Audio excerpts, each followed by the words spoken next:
Cámara graba. Muy bien. Estamos en el aire. Al aire asincrónico. Esto así es así, a quemarropa. Esto tenía un profesor cuando estábamos aprendiendo griego y latín que nos decía, como no sabíamos nada de griego y latín, esto es como destetar un bebé con chorizo. Bueno, es horrible eso, pero me acuerdo un montón de esa definición y que uno desteta un bebé con chorizo y le va a esa imagen terrible. Pero con esa imagen empezamos la charla. ¿Qué tendrá que ver eso con el poder y con el erotismo? Con el chorizo. Porque es muy fálico. Es muy fálico.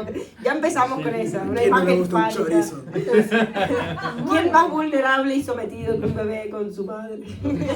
Lo que sale, sí. Con sus padres. Bueno, hola, bienvenidos. Sí, hay los tertulianos de siempre también, gracias por venir, y gente nueva que también vemos aquí, que son menos, creería, los menos, pero bienvenidas y bienvenidos. No, pero menos suena terrible. Son los menos, a ver, levanten la mano para... ¿Quiénes son los nuevos el día de hoy? Ay, vale. Bueno, mira, es verdad, bueno, mitad. Que tiene una familia muy bien asentada, ¿no? Tenemos unos tertulianos. Los parroquianos. Somos una secta. Los parroquianos. Bueno, les comentamos que este tema de hoy, que aparte tenemos un gran invitado, que esto es, bueno, súper especial porque no lo hacemos siempre. Lío. Siempre soñado. Al lío con lío. Vamos a estar hoy. Lionel Delgado es doctor en sociología y especialista, yo diría, no sé, en el tema de nuevas masculinidades, que también tiene que ver con el poder. ¿Cómo lo verías? Sí, odio el concepto de masculinidades. Bueno, pero el tema de Pero sí, masculinidades, masculinidades, sobre todo me dedico a estudiar las antiguas. Me gusta. La tradicional, la que Sí, tiene que ver sí, con sí. el poder. Yo nunca me fío de la gente que se posiciona en ese otro lado, ¿no? El otro lado de la barrera. De hecho, lo jugoso y lo divertido está de este lado, ¿no? Bien. ¿Qué hacemos para evitar toda esta mierda? Genial. Y en eso, bueno, estamos hoy aquí gracias a la tertulia anterior, porque esto es verdad que tratamos de que se vayan conectando una tertulia con la otra en función de lo que sale en el debate. Es decir, ahora vamos a hablar unos 45 minutos aproximadamente y luego abrimos palabras y hacemos un debate entre todos. De eso que surge en el debate, muchas veces, diría que casi siempre, tratamos de hacer la tertulia siguiente. Y la tertulia anterior se terminó hablando mucho del tema de justamente el poder. ¿Cuál era el tema de la tertulia? ¿Era Halloween? ¿Era la del Fetiche. el fetichismo, Fetichismo. el placer y las nuevos nuevos tabúes? Nuevos tabúes. Exacto. Y terminaron nombrando a un caso bastante particular contemporáneo de Scratchy público y mejor y nos llevó y el último persona que intervino dijo, oye, que no le gusta que se joda y todos nos quedamos como ¡woohoo! Vamos a continuar con el debate en otra sesión. Y aquí estamos, pero primero también nos tenemos que presentar nosotras. Sí, también para los que no nos conocen. Bueno, yo soy Paula Andrea Fernández, soy filósofa, magíster en filosofía y doctoranda en educación. Y Flor. Y yo soy Florencia Franco, no soy nada de Franco el dictador. Tengo un elefante que se diría en comedia en el apellido, pero no tengo nada que ver con él. Florencia Franco y soy psicóloga y psicoanalista. Y argentina, como todos los argentinos, psicóloga. No fui muy original. Y bueno, a ver, ¿por dónde arrancamos? Yo estuve repasando un poco a Freud, psicología de las masas y análisis del yo, donde Freud habla, pero esto lo dejo entrever solamente, donde Freud habla de la necesidad de la masa, retomando a Le Bon, que era un sociólogo, de la masa de generar sugestión entre los mismos individuos y relaciones, pero también dejarse sugestionar por un jefe, un conductor, alguien, un líder, podríamos decir. Y bueno, ¿desde dónde surgen las relaciones de poder? Si están siempre, ¿qué es el poder? Si es algo que se tiene, algo que se es, como diría Nietzsche. Y bueno, aquí preguntas, ¿no? Como para arrancar. Muy bien, yo creo que, bueno, aquí Lío es una cosa, aquí nos pasamos la pelota, ¿no? De lado a lado. Normalmente, aquí no la pasamos así, nos lo vamos a terminar pasando como, nos vamos pasando la pelota. Bueno, yo creo que a mí me encanta empezar por la etimología. Perdón si estoy moviendo esto, me acaban de entregar un cerdito que es como algo que me tiene un poquitico, no puedo dejarlo. Erotismo. Y ya vamos entonces, se entiende precisamente esto, que las personas espectadoras no pueden saber qué es exactamente. ¿Brilla con la oscuridad? ¿Brilla en la oscuridad? No lo sé. Yo tengo fe que sí. Sentimos mucha envidia. Este cerdito que se puede tocar tiene bastante que ver con el erotismo. El poder. También el poder, porque nos pertenece en este momento, bueno, le pertenece a él, pero nos pertenece en este momento a nosotros y no le pueden tocar a ustedes. El erotismo, evidentemente viene del dios. Deja los ansiolíticos con esto. ¿Sí? Vamos a dejar el cerdito un momentito aquí, lo vamos a dejar aquí. Muy bien, mira, se vuelve por... Perdón. Entonces, esto es lindo. El erotismo evidentemente viene del dios Eros, y Eros pues es el dios del amor, del deseo, de la lujuria. Entonces pues ismo es movimiento, podríamos decir que es el movimiento de la lujuria y del amor. Y aquí lo interesante con el erotismo es que lo vamos a relacionar con una cuestión que es el poder. ¿Y qué se entiende por poder? Bueno, eso es una cuestión en filosofía que viene desde muchísimo tiempo atrás, que se ha problematizado mucho más en tiempos contemporáneos, donde entendemos que el poder no solamente es vertical, no solamente es hegemónico, no solamente viene de un gobernante quien es gobernado del amo al esclavo, sino que hay como una microfísica del poder en términos de Foucault, aquí hay como un poder que nosotros estamos ejerciendo el uno con el otro.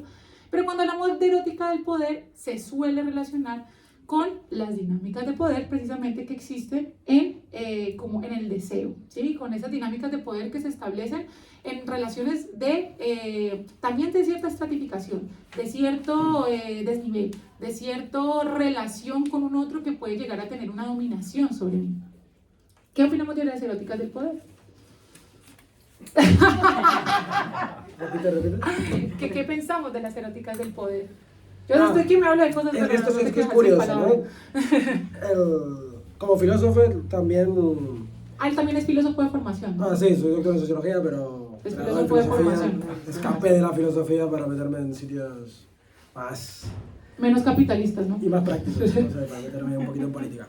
No, pero sí que me encontré rápidamente con una tesitura un poco interesante, ¿no? Había una definición, es muy difícil la definición de poder, incluso Foucault lo termina describiendo, pero definiciones a veces cuesta, ¿no? O sea, sabemos que el poder no se posee, que sino que se ejerce, el poder bla, bla, bla. Pero sí que me encontré en un momento con una definición interesante de Lux, Lux creo que se llama, en el 85, termina definiendo el poder como... bueno, dice, A ejerce poder sobre B cuando A afecta a B de manera contraria a los intereses de B.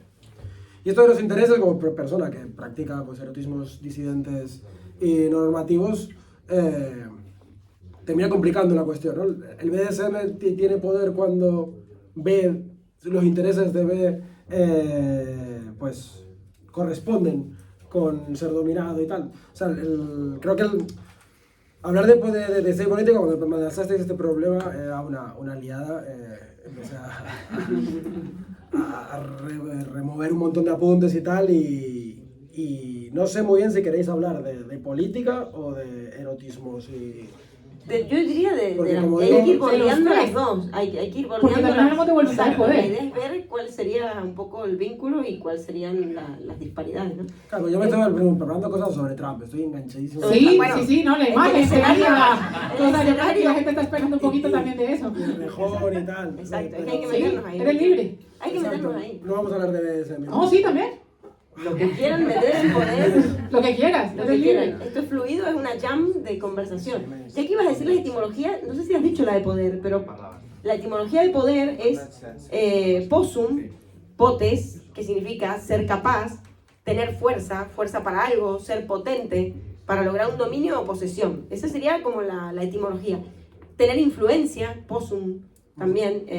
Y luego hay otros derivados de possum, de poder, que serían autócritas, imperium, arbitrium, dominium. Es decir, todas esas palabras son familias, digamos, de alguna manera en la etimología, ¿no? Y bueno, es interesante esto, cómo se conecta el poder con el erotismo. Ahora, es verdad que matemos el elefante, esto como se dice en comedia. Estamos ante un caso aquí en España actualmente, en donde, bueno, un político, un personaje de la escena política ha sido acusado de acoso sexual y tal, y en esto terminó el debate de la tertulia anterior, sin que tocáramos el tema nosotras, sino que salió en el debate, porque creo que es algo que está muy sobre la mesa. Entonces, bueno, ¿qué podemos llegar a extraer un poco de esto, no? Claro. Esta sería, y sí, evidentemente tiene relación con el BDSM, evidentemente tiene relación con muchas cosas. Freud, en Psicología de las Masas y Análisis del Yo, va a decir que de alguna manera existe lo que es el conductor de la masa, que es alguien que se coloca en el lugar del líder, del ídolo, incluso podemos decir, del ideal, de aquel a quien los hermanos, los hijos, digamos, del pueblo, se reúnen en torno a ese ideal para seguirlo. Es decir, es como Moisés, podemos ir a Abraham, a los líderes antiguos, ¿no? Moisés, sí, Abraham, los patriarcas, de alguna manera. Entonces Freud va a llegar a la conclusión evidente y va a decir, el líder es un sustituto del padre. Así como lo fue Dios o Cristo, incluso, son sustitutos del padre.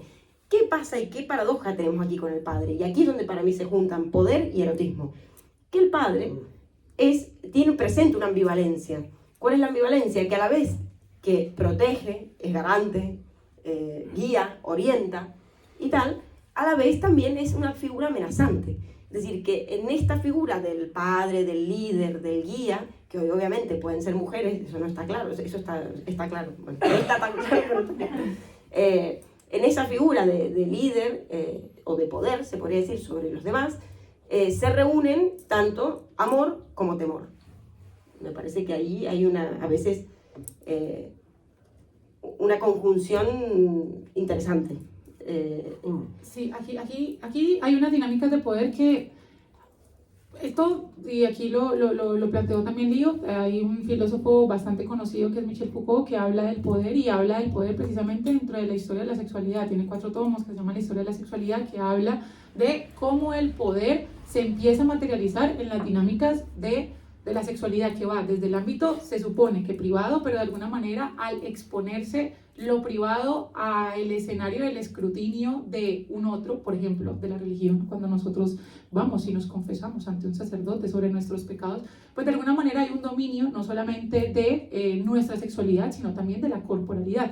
Aquí me parece interesante, hay una filósofa que me llama mucho la atención, que siempre menciono en estas charlas, que se llama Hannah Arendt, pues porque mi doctorado va un poco no va sobre ella, que en un libro que se llama La condición humana, habla sobre, la última parte de la condición humana, habla sobre la distinción de lo privado, del escenario de lo privado y de lo público, y de alguna manera determina que el escenario de lo privado es una cuestión que se da por necesidad, es algo que nosotros necesitamos hacer para subsistir, que sea en el ámbito familiar, que sea en el ámbito no solamente de la intimidad, sino que de alguna manera sea en el ámbito como de lo, pues, no solamente de lo privado, sino de aquello que no es público. Es que se me está yendo la palabra en este momento, bueno, que se da en el ámbito de lo que no se puede ver, ¿sí? De alguna manera de lo que está oculto, casi que no viene la palabra, de lo que está oculto, es algo que se dinamiza entre las personas que son miembros de una familia, que de hecho, Hannah Arendt hace un recuento sobre un texto, bueno, sobre Aristóteles en general,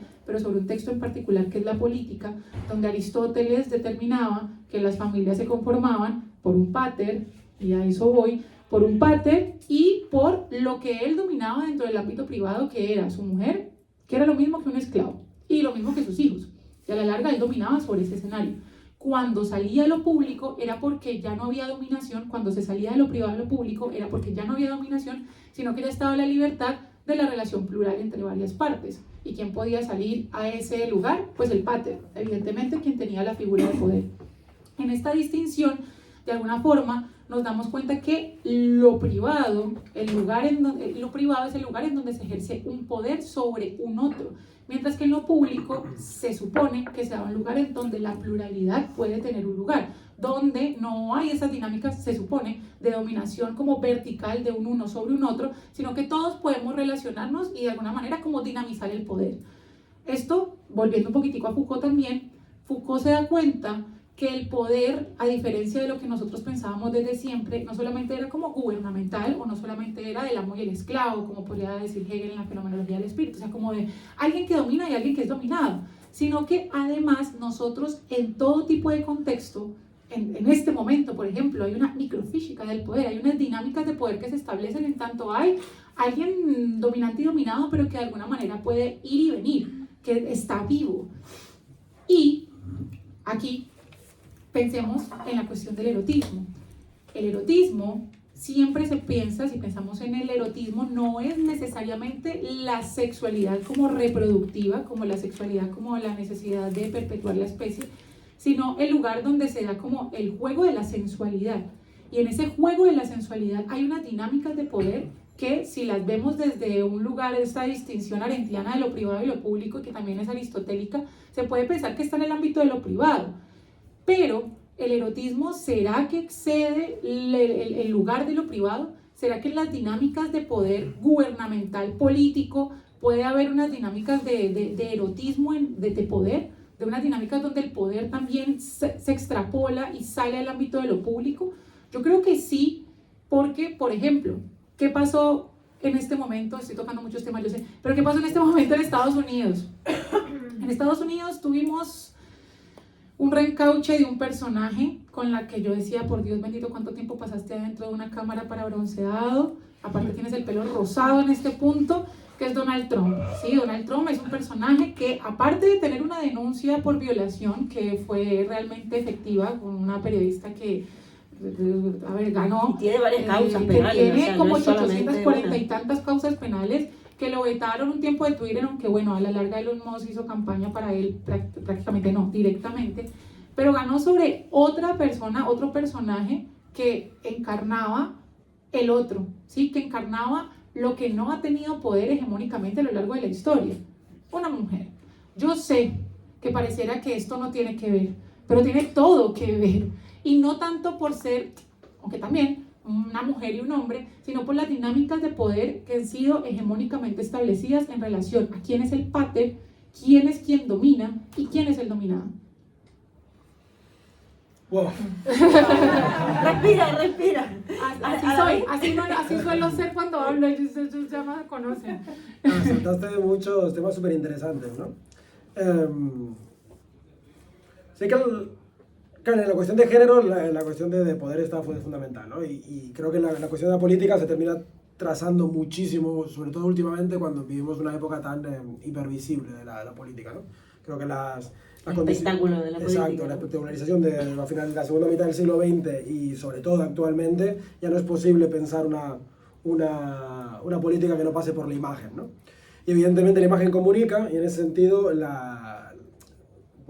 me salto, skip intro, la masculinidad y la imagen de poder se ha fortalecido muchísimo últimamente. El poder y la masculinidad supongo que ha tenido una relación brutal siempre. Cuando hablo de masculinidad no hablo simplemente de hombres. También hay que entender que las estructuras marcadas por una lógica de género muy férrea y muy dicotómica, sean la política institucional, sean también los altos cargos de empresa y tal, hay investigaciones a patadas que demuestran cómo incluso las mujeres que acceden a puestos altos de empresa tienen que pasar un proceso de masculinización para poder adaptarse a unas dinámicas políticas, una forma de funcionar que premia lo que estaría ligado tradicionalmente a la masculinidad, que tiene que ver con la capacidad de control, la no muestra de vulnerabilidad, la decisión, la autoridad, la independencia, la capacidad de reacción rápida, etc. Que son tradicionalmente, igual no tanto una línea más que lo conecta con el pater tradicional, pero sí una línea en el libro de la dominación masculina de Bourdieu. Bourdieu plantea la idea de que vivimos una sociedad tremendamente dicotómica y no solamente la cuestión de género. Vivimos una sociedad terriblemente dicotómica a nivel generalizado, donde toda nuestra existencia está marcada por una lucha de opuestos entre el público-privado, el arriba-abajo, húmedo-seco, caliente-cálido, caliente-frío, perdón, que el género viene a organizarse en torno a toda esta tendencia dicotómica de nuestra cultura, pero es que tendemos a dicotomizarlo todo. De hecho, no somos una cultura que se le da muy mal establecer espectros y establecer intermedios, ¿no? Las luchas políticas, de hecho, vienen por ahí. Es brutal como... o es muy interesante como gran parte de las propuestas de los entornos más alternativos, tipo queer, o el anticategorialismo dicotómico del cierto feminismo y tal, plantea o aboga por entrar en la lógica de los abanicos, ¿no? Entrar en la lógica de los espectros y salir de las dicotomías, ¿no? ¡Ay, mierda! Espera, que prosigo. Es que estoy en proceso de diagnóstico de TDAH y me va a pasar mucho. Estamos todos igual, yo Todo también. tranqui. Todos lo estamos aquí, por eso El que no tenga TDAH que tire la primera piedra. Pero si no tengo muy clara la charla, es que esto es una locura, voy a acabar en no sé dónde. No importa. Podemos Esa es la idea, podemos retomar hilo de- esa es la idea. La cuestión. Retomar hilo de todas partes. Jardín de las delicias. Sí, la cuestión estaba hablando de género, de las no dicotomías. las mujeres como acceden, vale. Me gusta hacer esto de recoger un Está poco bien, la está palabra. bien. El hilo. Cuando hablo de masculinidad no hablo solamente de mujeres, estamos hablando de estructuras políticas y estructuras sociales construidas en una lógica binarista de género donde el poder está atribuido a posiciones masculinas. Y las mujeres, para poder acceder a ese tipo de posiciones, tienen que asimilarse a lógicas masculinizadas. De hecho, pues, así vemos a Margaret Thatcher, así vemos a la gran mayoría de mujeres que han ostentado poder de manera visible, ¿no? La cuestión es, en una época tan hipervisible, donde la cuestión del espectáculo se ha entrelazado tanto con la cuestión política que es casi imposible distinguirlas, la estética, el género tiene mucho de estético en muchos sentidos, ¿no? Tiene mucho de materialidad, pero luego también tiene mucho de expresión y de comunicación, ¿no? Estamos viviendo una época en la que la retórica, bueno, la práctica, no sé, que no me acuerdo dónde quería ir, pero supongo que está siendo interesante el proceso. Sí, El camino. el viaje, el camino. Claro, me llama mucho la atención cómo, claro, yendo a casos concretos, ¿no? Y ligando con el caso de Rejón. Fue muy interesante el caso de Podemos, yo estuve en Podemos en su principio cuando molaba y todo eso. Cuando ya no estaba el escrutinio público, ya estaba todo, el escrutinio público ya no estaba tanto, apenas estaban indagando. Era la época bonita, no había círculos, no había una jerarquía absolutamente destructiva, etcétera, exacto. Me acuerdo que una de las cosas más bonitas que tuvo en ese momento Podemos es plantear un debate importantísimo que no se ha vuelto a dar en el Estado español, que es el debate sobre hacer política con huevos o hacer política con ovarios. Esta idea de feminizar la política. No sé si os acordáis de esos debates, pero eran fabulosos. Era un loco, hostia, ¿podemos desmasculinizar, por favor, las lógicas políticas que organizan todo el quehacer administrativo y toda la comunicación política y todo en este país? Pues esto fue un debate que duró, pues supongo que pocos meses, no duró demasiado, y que de hecho luego la aplanadora masculina también terminó pasando por encima de Podemos, ¿no? La cosa es que... no me acuerdo dónde quería ir, pero... ¿Qué has dicho?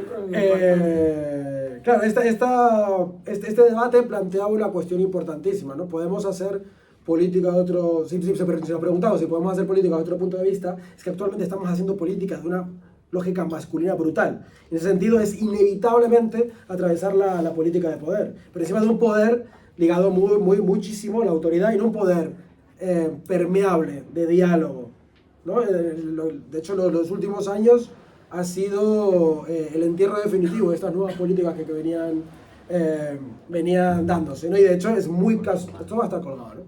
Sí, bueno. Joder. Tampoco que no. No, pero tampoco. Mándale saludos a mi madre, a la de Paola y ya. Pero me están viendo más, y mis primos también, gracias. No es casualidad que como no me gusta usar las metáforas taurinas, ¿no? No digamos puntilla, digamos este último aliento de los nuevos procesos de política del cambio vengan revelando un fracaso absoluto en las nuevas formas de hacer política, en tanto que esta última estocada, volviendo a las metáforas taurinas de mierda, esta última estocada es el reflejo de ese fracaso, en tanto que Errejón es el resultado de una lógica hipermasculina donde el poder se ha atravesado absolutamente del abuso, del desarrollo de unas jerarquías muy heavies y de un abuso, etimológicamente, siguiendo la etimología, abuso tiene también esta lógica de usar contra, ¿no? Ab es como adyacente, no sé, hay mucho... El fonema el prefijo de abuso tiene este usar en contra. Ese usar en contra que permite la política, porque al final el poder también tiene que ver con posibilidad, tiene que ver con potencia, tiene que ver con lo que el campo de posibilidades que te abre una posición. Es decir, hay gente que ocupa posiciones que tiene un campo mucho más abierto delante y hay personas que no lo tienen, ¿no? Que ocupan posiciones mucho más delimitadas. En ese sentido me gusta mucho más esa forma de ver el poder, ¿no? Tiene una capacidad de acción. De ejercer, ¿no? Esta cuestión de que se ejerce el poder. Exacto, una cosa práctica, ¿no? A lo que voy, perdona, que ahora me acabo, tiene que ver... Esta condición de posibilidad de una política absolutamente masculina dio facilidades absolutas, no hubo los controles internos para poder facilitar la responsabilización del abuso, delimitar el mal uso de las posiciones de poder, etc., ¿no? Es decir, la masculinidad está muy atravesada también de la impunidad históricamente, ¿no? Y esta política que tenemos actual... Lo vemos con Trump, que quedó gobernando. Claro, eso somos... De hecho, si algo nos caracteriza a los hombres es que nunca tenemos que pagar el pato de nada. Es decir, nunca tenemos que... De hecho, eso termina siendo que los hombres de 40 años, 50 años, podamos llegar a esta edad sin Bueno, yo tengo 40, tengo 30 y... Entonces, somos 90. Pero bueno, podemos llegar a una edad muy avanzada de la vida sin tener que desarrollar ningún tipo de responsabilidad, porque no he tenido que pagar el pato de nada, ¿no? En el capítulo del podcast que tenemos con una compa, esas cosas del follar, hablamos de relaciones de poder en relaciones y hablamos de la cuestión de la edad. Y o sea, ¿va bien que yo siga o no? Sí, no, podemos aquí, si quieres, sigues y nosotros nos metemos. Cuando queríamos hablar sobre las relaciones de poder en relaciones y decimos, hostia, está muy mañido eso de que el género y las relaciones establecen relaciones de poder, se sabe, eso de las relaciones, bueno, al final lo metimos sobre todo en la cuestión de la clase y la edad, que son dos de los ejes más desaparecidos en el análisis interseccional a la hora de poder estudiar las relaciones de poder, ¿no? Sobre todo dentro de las relaciones sexoafectivas. Y hablábamos de la cuestión de la edad y planteamos, ¿dónde carajo está el problema de la edad, ¿no? ¿Dónde está? ¿Dónde hace ruido, no? Y sobre todo identificamos que se daba cuando existía un desequilibrio de poderes. Y empezamos a debatir sobre la cuestión de la madurez, esta idea de la madurez, bueno, al final la edad es un número, ¿no? Supongo que si la edad es importante es porque refleja de alguna forma la capacidad de la madurez que tiene una persona, ¿no? ¿Qué es eso de la madurez? ¿Qué carajo es esa cosa de la madurez? Ahí empezamos a hablar de cómo, si existe algo así como la madurez prematura de las mujeres frente a los chavales, es porque la mujer adquiere esa noción de vulnerabilidad y la capacidad de ser dañada mucho antes de los hombres. Si los hombres estamos muy ligados a no tener que pagar nada, no tener una noción de nada, por eso nos arriesgamos muchísimo más en los juegos que hacemos a nivel de conducir, consumir, saltar, por eso subirse. se mueren más rápido los tontos. Sí, me encanta la página de Por eso los hombres viven menos. No sé si la seguís, hay páginas, bastantes de estas páginas por Instagram y tal. Voy a ir a atravesarte. ¿Puedo atravesar? Que yo tengo varios puntos ahí para atravesar. Bueno, para añadir algo a lo de la edad, claro, yo trabajo en un centro de violencia machista y recuerdo ahora que hablabas de un caso de una chica que llega, que parecía joven, pero bueno, no sabía la edad, podría haber tenido 25 tal, en mi mente, ¿no? Entonces le empiezo a preguntar que por qué ha llegado aquí y tal, bueno, empieza a comentar que había una relación justamente de cierta violencia machista, pero que al parecer, para las cosas que suceden hoy en el mundo, no era tan grave, pues se podría decir, ¿no? Se mete con, que es grave, chicos, todo es grave, ¿eh? Pero digamos que no era una cosa como tan drástica de entrada. Se mete con la ropa que uso, me dice a dónde ir y dónde no, y tal, igual. Bueno, y sigue hablando un poco. Y le digo, ¿y tú pero ¿de cuántos años tiene? Por un momento dice el señor, se le escapa esa palabra. Le digo, ¿pero cuántos años tiene esta persona? 55. ¿Y tú? 16. Ah, esto sí que es grave, ¿no? O sea, como una situación... Claro, bueno, el padre. La autoridad. Claro, como un relato que de entrada podría resultar, evidentemente, ser propio de algún comportamiento machista, pero no graves, sino cuestiones que suceden hoy en día y que se pueden con un poco de psicoeducación o de charla, conversación y tal, modificar o hablar o debatir, pero con esa diferencia de edad tan drástica, evidentemente ya sí que era algo grave y había una relación de poder. Entonces, evidentemente es un tema que está muy sobre la mesa, ¿no? No solamente la nacionalidad, la raza, el color de piel, el género, la situación económica, sino también la edad influye en estas cuestiones que hoy llamamos relaciones de poder, ¿no? Luego, claro, el género en sí mismo es un dispositivo de poder. Es un dispositivo de poder y que utiliza el poder para controlar los cuerpos y la sexualidad, ¿no? Por eso Foucault se mete, yo creo, tanto con el tema de la sexualidad. Porque allí es donde el poder va a operar sobre los cuerpos, es decir, a través de regular la sexualidad. Y ahí por eso, y lo hemos dicho en otras tertulias, que la sexualidad siempre es traumática. Porque nosotros podríamos ser como el resto de animales, libremente sexuales, pero no, viene toda una norma cultural, una norma social, un código, se podría decir, civil, en el cual se nos dice qué se puede y qué no se puede. Entonces nuestra sexualidad libre se va a ir recortando a través de los adultos a medida de todo nuestro desarrollo. Y siempre ese encuentro va a ser traumático, porque ese primer encuentro siempre va a ser como zasca, reprimido de alguna manera. ¿En qué sentido traumático te podría preguntar? Traumático porque se encuentra algo del orden de la pulsión, del instinto, entre comillas, de algo que el niño de repente va a jugar con otro niño y se tocan y tal, y viene un adulto de repente y les dice, no, esto no se puede, o aquí no. Esto aparece la cultura. Exacto, aparece como una represión por parte de una norma, de la norma, que no es la normalidad, sino la normatividad, ¿no? La norma social que viene a reprimir al humano. Es decir, el resto de especies no tienen ese proceso, no pasan por esa represión cultural y social. el ser humano sí, está completamente atravesado por esa norma y por esa represión. Entonces, por eso siempre para el psicoanálisis es traumática.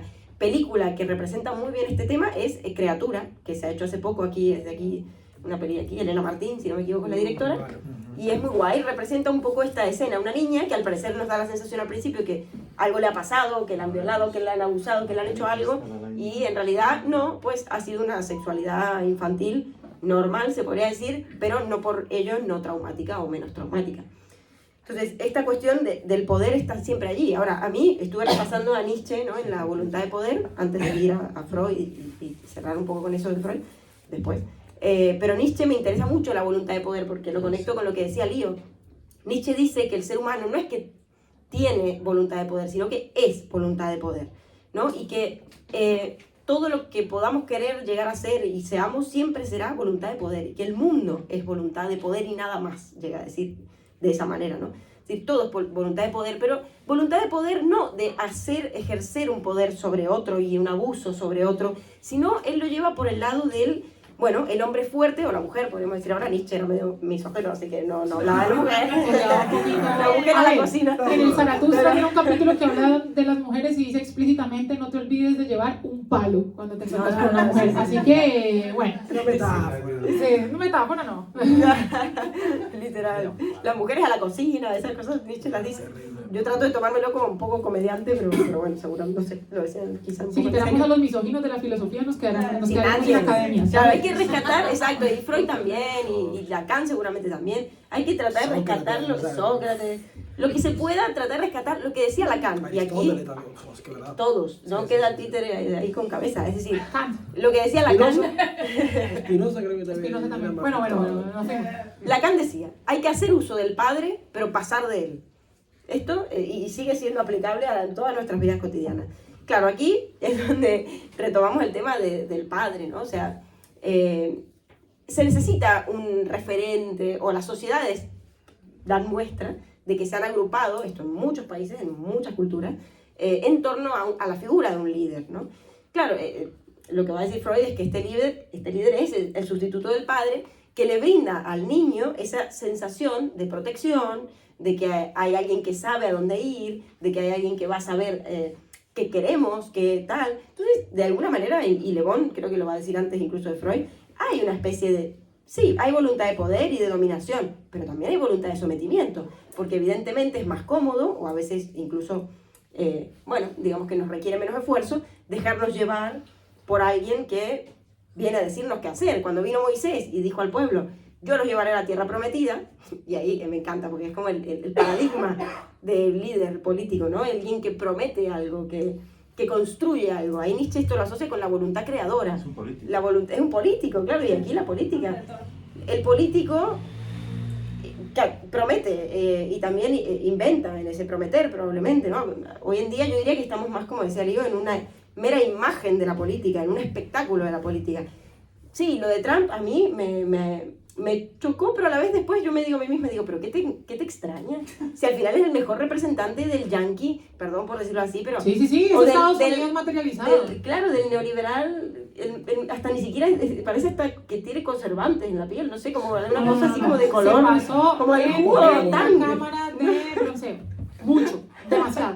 Pero no hay nadie más yanqui que ese señor. Yo creo, aquí yo quiero abordar dos puntos que han hablado que me parecen fundamentales. Uno, la cuestión del erotismo, que evidentemente está aquí, que es las eróticas del poder, y la cuestión de la voluntad de poder. Poder entendido como, pues, la capacidad de ejercer una dominación, o en su defecto de ejercer como una representación sobre un otro, de ejercer cierto dominio que se puede dar de como esta fuerza creadora nietzscheana, o se puede dar desde las dinámicas de dominación y sometimiento. O sea, de todos los lugares habita el poder, porque lo personal es político. Pero, ya dejo la frase en el tintero, pero aquí quiero abordar dos puntos. He estado leyendo a este señor que estoy enamorada. A mí me da como rabia haber conocido autores tan tarde, pero al menos tan tarde, tengo 30 años, voy a morir mañana. Digo que los hubiera conocido más joven, los hubiera metido más en mis búsquedas teóricas, pero bueno, nunca es tarde. Que este señor, que se llama Joel Bataille, no sé si lo conocen, y tiene este texto que se llama El erotismo. ¡Oh, Dios mío! Primero, qué impresiones tan baratas uno puede sacar en low cost de copy. Dios mío, esto me costó 5 euros imprimir todo esto. Pero más allá de eso, es que aquí aborda unas cosas súper interesantes. Y es que empieza, pues evidentemente, a hablar del erotismo. Y no solamente enuncia, pues, qué es el erotismo, que es algo de lo que hemos hablado, pues, digamos, como esta cuestión del eros, como sino que empieza a hacer análisis de otros autores que han hablado del erotismo desde diferentes lugares, como por ejemplo Sade, y pues Sade lo hemos hablado, de hecho tenemos una charla sobre el sadismo, pero también uno que me pareció súper interesante que no conocía, que es un señor llamado Kinsey. Kinsey, perdón por mi pronunciación de miércoles, debe ser distinto, bueno, no sé, de pronto se pronuncia así. Kinsey es un biólogo. ¿Ah? Sí, es bueno. Perdón, recorcholis. Kinsey es un biólogo que hizo un análisis sumamente concienzudo desde la biología del orgasmo, pero del orgasmo desde un montón de, o sea, cogió como, no sé, 3.000 personas y la empezó a entrevistar. ¿Cuántos orgasmos tiene a la semana? ¿Con qué relaciona el orgasmo? ¿Hay fetiche en el orgasmo? Hay abuso, pues digamos, hay abuso, no abuso, suena fuerte, perdón. Hay fuerza, hay dinámicas, digamos, de poder en ese orgasmo, pero no lo hace desde el análisis filosófico, sociológico, antropológico, sino desde meramente biológico y cuantitativo. O sea, literalmente es como, ¿usted cuántos orgasmos tiene por semana? Anote, ¿sí? ¿Qué diagnosticó Kinsey y qué le responde? Bataille, perdón, esto no se pronuncia así, es francés, así que perdón. Bataille, se escribe Bataille, por si lo quieren buscar. ¿Qué diagnostica Kinsey? Diagnostica, él empieza a hacer porcentajes de cuántos orgasmos se tiene por semana en relación a las clases políticas. Clases políticas y clases sociales, clases sociales. De las clases sociales. Y se dio cuenta que los orgasmos aumentaban cuando la clase social era superior.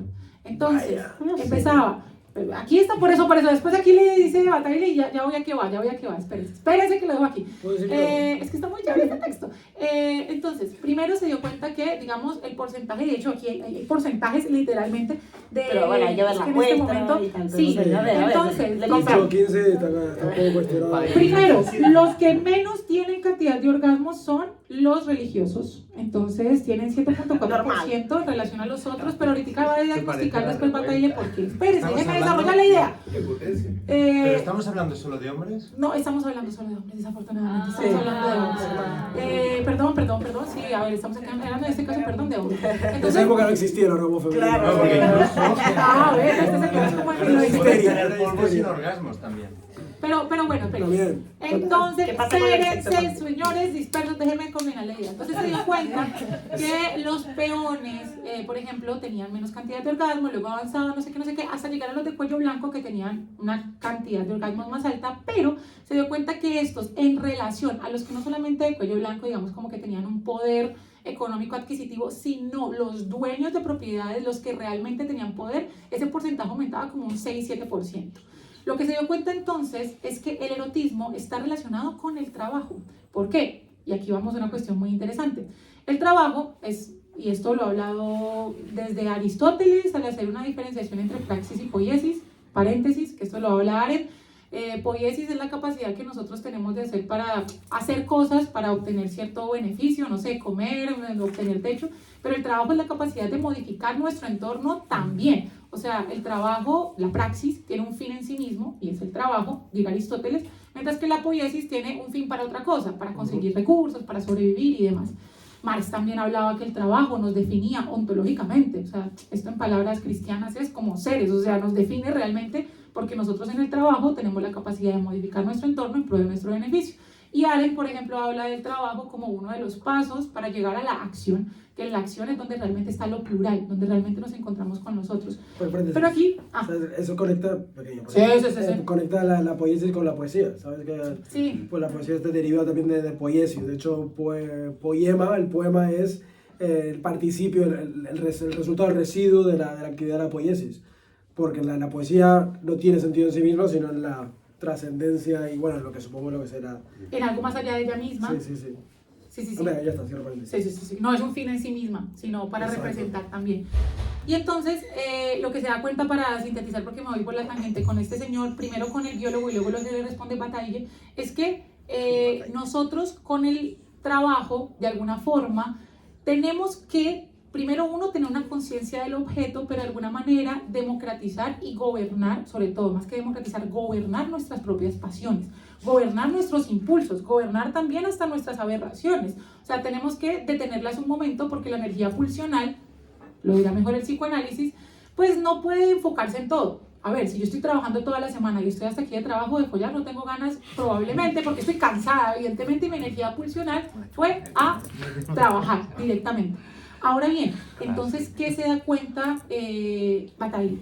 Se dio cuenta que, primero, este señor, este biólogo, quiso pensar que la sexualidad era una suerte de objeto, algo de lo cual se podía hablar como si fuera una cuestión ajena, como si yo pudiera cuantificar.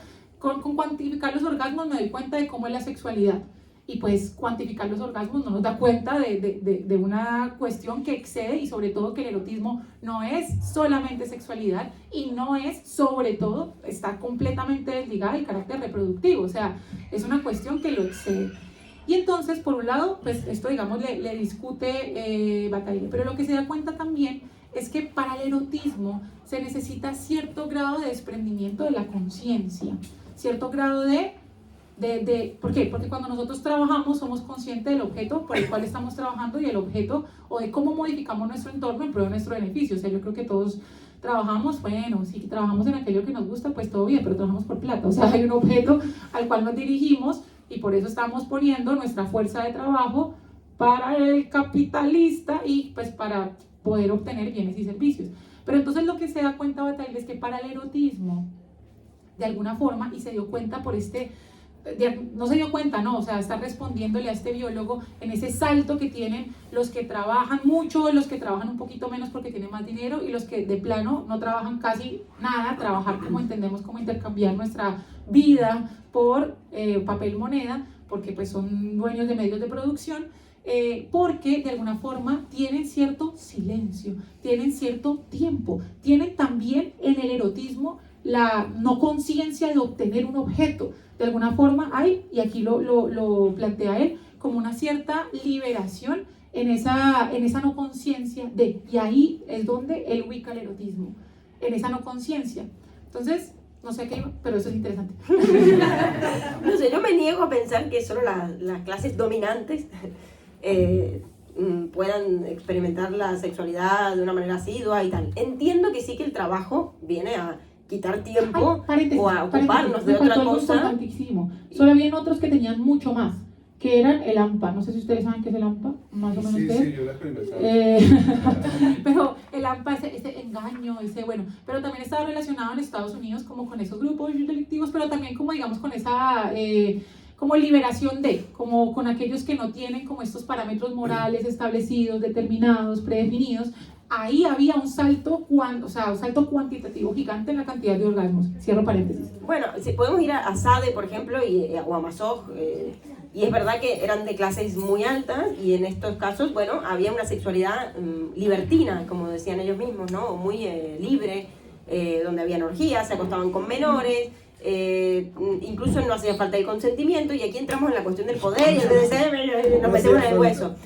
A ver, evidentemente hay una relación entre lo erótico y el abuso de poder muchas veces, o el hecho de no tener en consideración al otro y utilizarlo, como decíamos la vez pasada, con el fetichismo, con el sadismo, como un objeto, es decir, el otro reducido a un mero objeto o instrumento del goce de un otro, ¿no?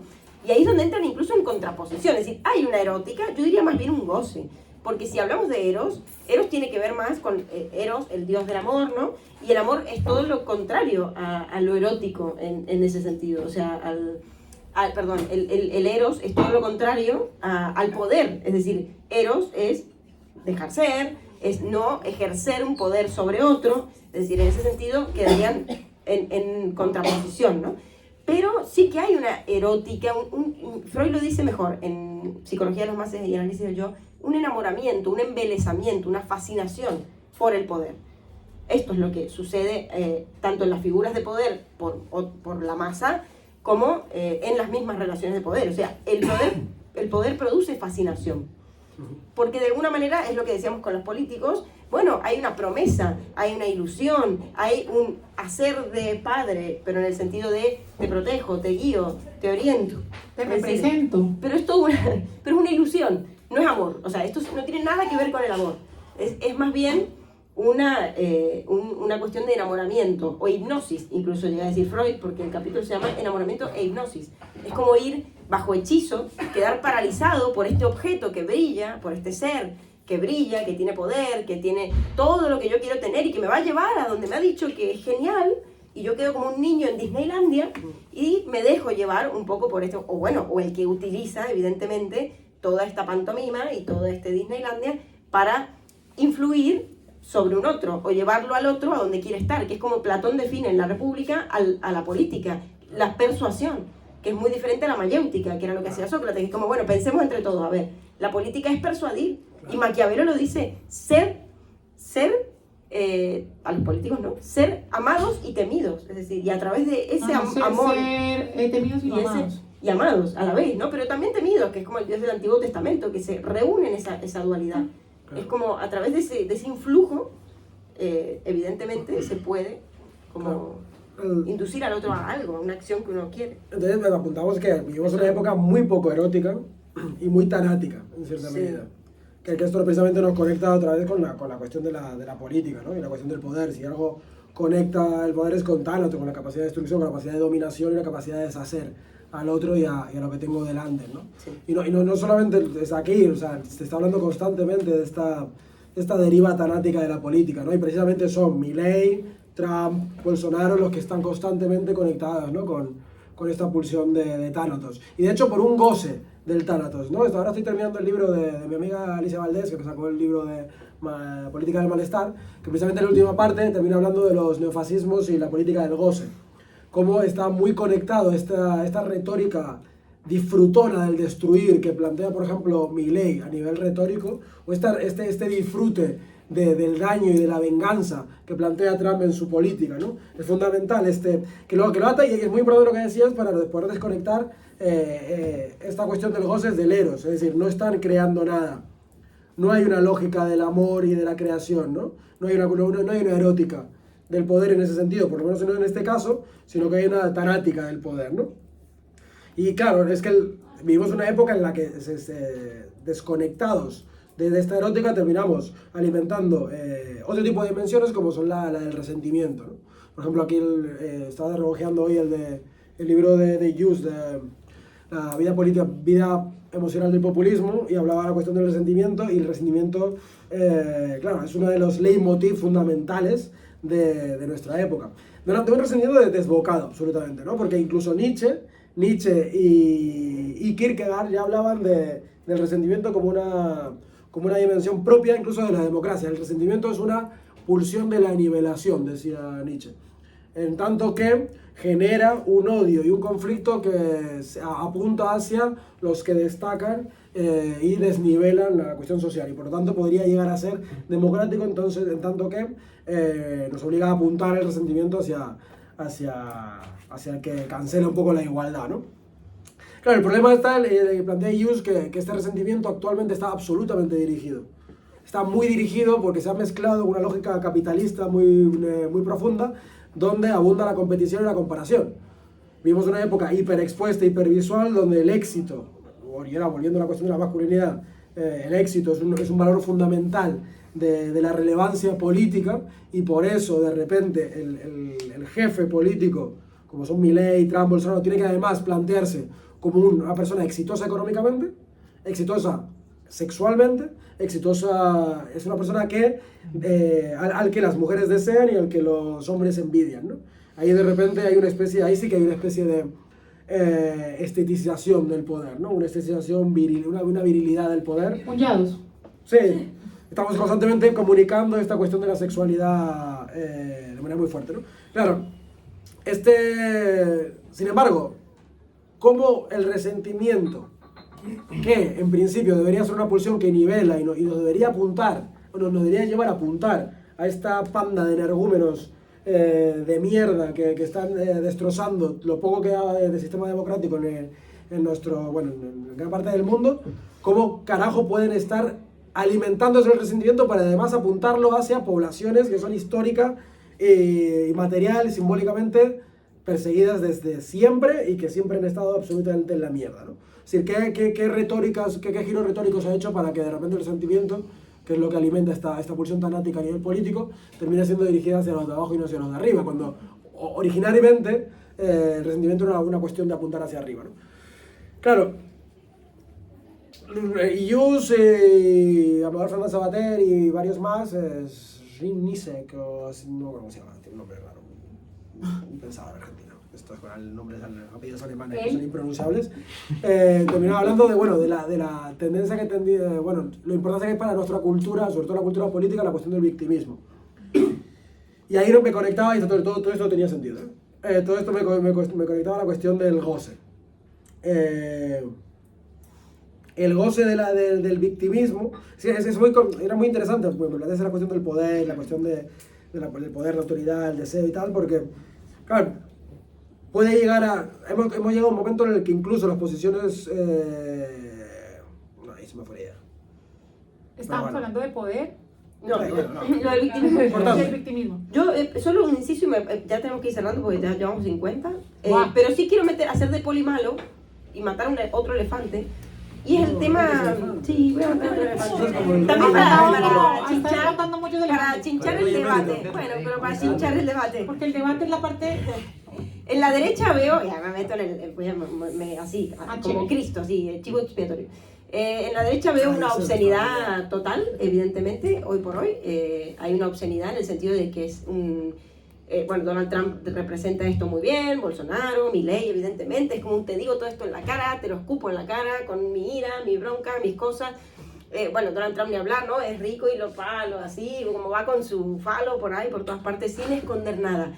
Pero en la izquierda veo todo lo contrario y veo, perdonen, pero es la verdad, en la izquierda sí que se puede hablar de la izquierda y la derecha, pero hablando en estas cuestiones, en lo que ha devenido ahora un poco el mundo, y por algo creo que también la izquierda merece una autocrítica, porque por algo está perdiendo en todo el mundo, y veo una especie de, a veces, hipocresía moral o una especie de doble discurso, en donde en Argentina, por ejemplo, el mismo hombre que fundó el Ministerio de la Mujer también está inculpado de casos de abuso sexual y tal. Esto hay que decirlo porque si no lo decimos es peor, es decir, creo que es peor para la izquierda misma. Claro, nadie está más allá del género, nadie está más allá del poder, de las relaciones de poder, nadie está más allá del machismo. Todos estamos cortados por la misma tijera. Entonces yo creo que el que habla desde esa superioridad moral de que se cree más allá de todo esto, hoy por hoy pierde, porque ninguno de nosotros está más allá de nada. Creo que estaría bien replantearnos unas nuevas políticas que creo que estaría guay que rompieran con ese binarismo también, pero que además hablaran desde una cuestión más de crítica personal también y de vernos a todos dentro del mismo conflicto, no como ya viéndolo superado. Claro, pero esto apunta a la cuestión de las nuevas masculinidades, perdón. Sí, no, dale. Yo precisamente siempre, esto lo decía, por ejemplo, hoy salió el programa del ciberlocutorio, que estaba hablando sobre, Sí.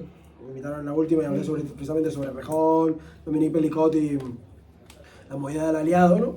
Y planteaba un poco desde una idea que apuntaba un poco hacia lo que decías, ¿no? Que es...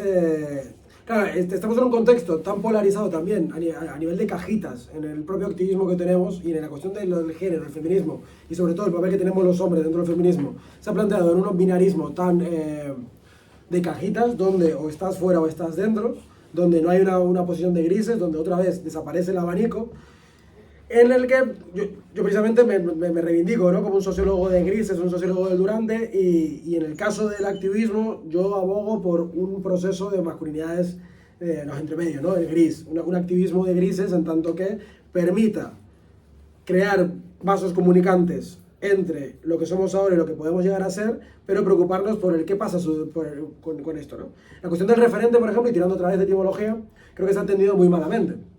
El referente es esa persona, actualmente esa persona que está del otro lado de la frontera, diciéndote, oye, ven aquí, muestra un nuevo modelo de masculinidad, etc.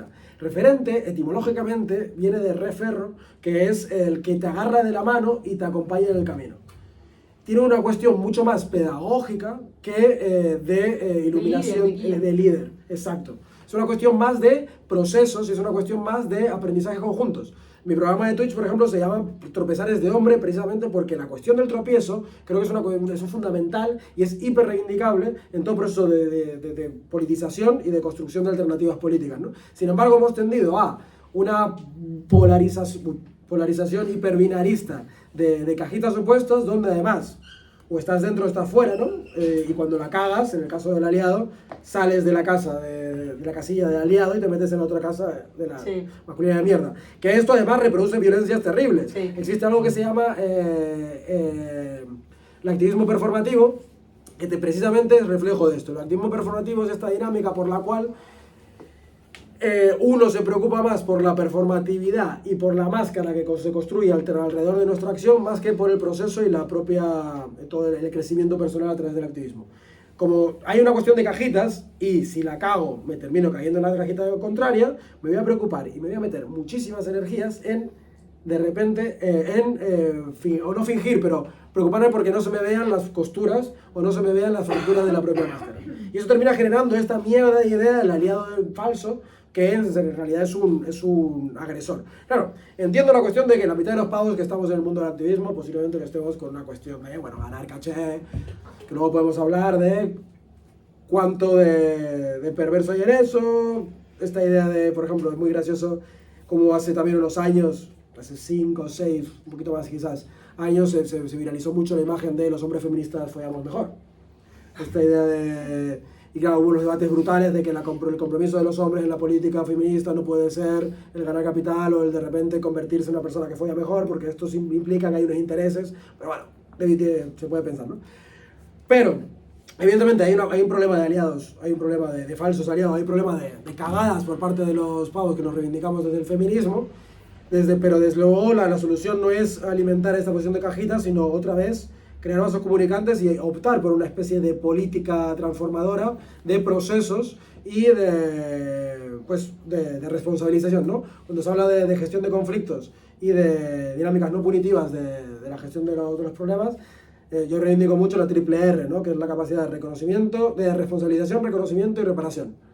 Es la triple R que debería seguir cualquier tipo de proceso no punitivo a nivel político. Tiene que haber un reconocimiento, tiene que haber una responsabilización de lo que hago y tiene que haber una reparación. De Rajón no hizo ninguna de las tres, pero que evidentemente pasa por esto, ¿no? Pasa por meter mucha energía en pensar estos vasos comunicantes que pueden llegar a pues, señalar dónde está el proceso de esta lógica de izquierda, de esta lógica de la antigua política a la nueva política. No es un problema, perdón, hay que recontratar, no es un problema ni de la izquierda ni de la derecha, es un problema humano. Estamos todos atravesados por estas lógicas de poder y por estos conflictos. Yo creo que es importante. Y hay que hablar desde esa falta, desde esa llancia, de ese vacío, no sé, desde esa falla. Yo creo que por eso es importante no y aquí a rescatar también como para cerrar precisamente por esto, y es que pensarse, dejar de tenerle miedo a la politización de lo personal, porque precisamente lo personal es político en tanto todo lo privado se hace público en el momento que estamos en la relación con el otro. Es importante, saliendo de las lógicas dicotómicas, saliendo de las lógicas de cajitas y pensándose en las lógicas procesuales, que de alguna forma la historia de la filosofía, desde Platón, que nos planteó que la realidad se partía en dos y de ahí para adelante la religión lo reafirmó y aquí estamos sentados hablando de izquierdas y derechas. Yo creo que es importante pensarse, porque yo también caigo en eso, yo digo, yo soy de izquierda, yo no soy de izquierda, yo soy un sujeto que es pensante y es crítico, y deberíamos pensarnos desde las lógicas de más allá de algo que me represente como un sujeto líder, sino como algo más desde esa etimología de que puede llevarme de la mano en un proceso pedagógico, dejarse de pensar las lógicas dicotómicas, no pensarse las lógicas procesuales, sería interesante para pensarse unas nuevas formas de poder. Yo creo que, y porque nos fue de madre esta conversación, lo sentimos que antes de finalizar. Éramos tres, entonces también se extiende cuéntanos un poco, Diego de tus redes rápidamente para que te conozcan, porque ellos nos conocen a nosotros, síganos en las Rabaleras Parlantes, tenemos un podcast y YouTube también, pero a ti no, entonces cuenta un poquitico de tus redes para que te sigan. Odio presentarme. Bueno, tenemos el podcast de Esas Cosas del Follar, el Twitch de Tropezares de Hombres que lo sacamos en el canal del Salto Diario. Llevo el blog del Salto de Masculinidad de Demolición, tengo mi cuenta de lío.dev, odio este momento. Bueno, chévere, síganlo, es muy chévere lo que habla, de verdad. Muy bien, muchas gracias. Bueno, gracias y ahora el debate, chicos. No, seguimos. bueno, yo sé que esto es raro porque antes hace un tiempo largo había un momento en el cual nosotros parábamos, tomamos una cerveza, pero en aras de, hay varias personas que nos pedían que el debate también se registrase porque pasan cosas súper interesantes. O sea, nosotros somos 3 gatos que hablamos de las cosas que más o menos sabemos y debatimos, pero aquí hay muchísimos más gatos que piensan muchas cosas muy interesantes que también quisiéramos conocer y quisiéramos debatir. Entonces, antes de este espacio, queríamos preguntarles si nos permiten y nos dan su aval de si quieren participar, puede aparecer su voz registrada. Si nadie se niega, entonces... Si nadie, el que se niegue se va, porque tenemos el poder aquí, el falo, es este cerdito el falo, así. Y nada, no. Entonces, ¿quién quiere romper el hielo y hablarnos? Muy bien. Bueno, yo me he quedado con... ¿Se le da el micro? No, no puedo, ya aquí casi que ni lo uso. con el tema de la edad y el poder en las relaciones, sobre todo heterosexuales, pero también lo he visto en mis hermanos gays, en sus relaciones homosexuales. El tema de la cultura, ¿no? Tú decías que digamos, nos enseñaron a tener miedo y a ser vulnerables, pero también se nos enseña de jóvenes a las mujeres a cuidar a los demás, ¿no? Como que nuestro deber ser es cuidar al hombre. Bueno, ahora estamos cambiando y yendo hacia otros lugares, pero creo que ese título de madurez venía sobre todo, ¿no? de enseñarnos a eso. Primero aprender al miedo y después de enseñarnos a tener que cuidar al otro, a cuidar a nuestra familia primero y después al hombre que sería nuestro marido y nuestro proveedor. Y con respecto a eso también creo que ahí es el punto donde las mujeres éramos objeto, ¿no? O sea, donde a partir de cierta edad ya no éramos deseables, entonces tampoco se nos consideraba un bien adecuado para representar el poder de esa persona masculina, ¿no? Entonces, no sé, es un tema que he tenido conversaciones varias sobre este tema hace poco con hombres y de las cuales he salido bastante escaldada. Pero bueno, esta es mi opinión, ¿no? O sea, que muy madura para su edad es una gran excusa para esconder el poder detrás de los abusos, ¿no? O sea, de esconder todos los abusos que se cometen a las mujeres desde niñas en este pro de crearlas como mujeres, o sea, como entes cuidadores y como objetos, básicamente, de reproducción. Y después con el tema de los orgasmos y el trabajo, me he quedado así como bien enganchada, porque, bueno, primero estuvo bien saber que eran los orgasmos de los hombres y no de las mujeres.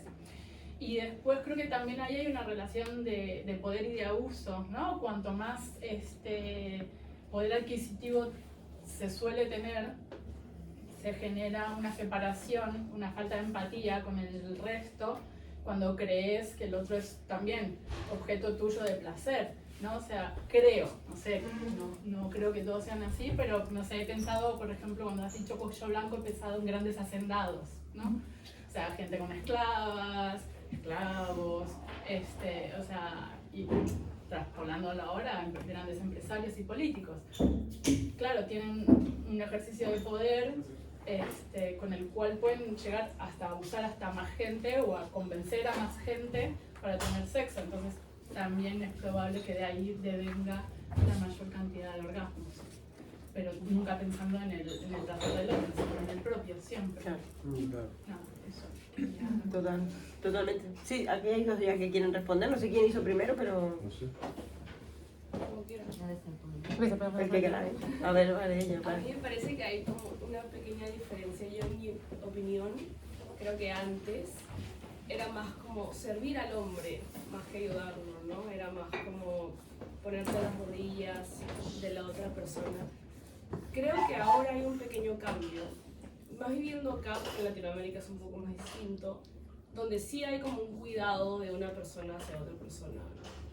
Pero aún así, como que viendo provincias en Perú, donde soy, es como hay una de servir al hombre porque es hombre, ¿no? Más que por hay un poder de género muy, muy latente, creo, hasta el día de hoy. Sí, yo, Totalmente. ese caso, solamente quiero, perdón mamá, lo voy a decir, pero es que mi mamá me ve los capítulos. Algo que siempre, por eso lo digo, algo que siempre le he cuestionado, por ejemplo, a mi madre, en este caso particular, y hablamos de las lógicas precisamente del poder, que el poder no solamente se encarna en la capacidad que tenemos de adquisición y la capacidad que tenemos, por ejemplo, de llevar a personas a nuestro cargo, sino también la capacidad que nosotros tenemos de dominación. Y mi madre siempre fue una mujer, era contable, era gerente de un banco, tenía un montón de gente a su cargo, pero corría, y hasta el sol de hoy corre en colombiañol y en Latinoamérica no es correrse, discúlpenme, él se mueve rápidamente para servirle el almuerzo, que es la comida, servirle la comida a mi padre, y lo primero que dice es, son las 11 de la mañana, estamos haciendo un brunch, es como, no, me tengo que ir ya porque es que el papá va a llegar y no le tengo servido la comida. Y yo, mamá, mi papá tiene manos. Y entonces el discurso de ella durante mucho tiempo, porque yo le cuestioné constantemente como una persona que tiene una posición feminista y una posición política, es, pero él tiene manos. ¿Cuál es la cuestión? Y mi madre respondía, a mí me gusta cuidarlo. Entonces, de alguna forma, y esta soy yo y no se meta, ¿sí? Entonces, de alguna forma yo entendí que esa era su forma de cuidado. Pero ahí es muy interesante esas dicotomías del poder. En el ámbito público era poderosa, ella tenía el falo, y en el ámbito privado no, pero era una cuestión que sí. ella misma adquiría. Sí, porque esto es lo que hemos hablado otras veces, ¿no? También cuando hablamos de Rorro y las amas de casa, que yo también puse el ejemplo de algunos familiares míos, que no quería nombrar, pero que también, que la mujer es súper independiente económicamente, e incluso ha ganado más que él económicamente y tal, pero dentro de la casa ella le hace todo y le cocina, le sirve, le tal. De hecho, él le demanda, me hace acordar mucho a esta frase de Kafka de gobernabas el mundo desde tu sillón, cuando le dice al padre, gobernabas el mundo desde tu sillón, él es así. Y ella feliz, es decir, no es que lo hace bajo ningún tipo de sufrimiento, sino que lo hace gozosa.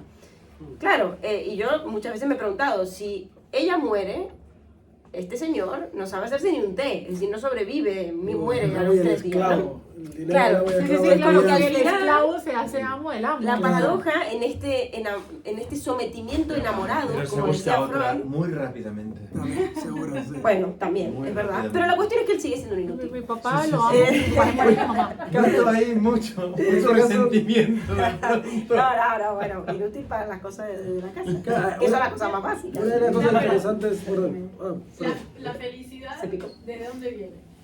O sea, Bueno, que ahí está el tema, que Una gran pregunta.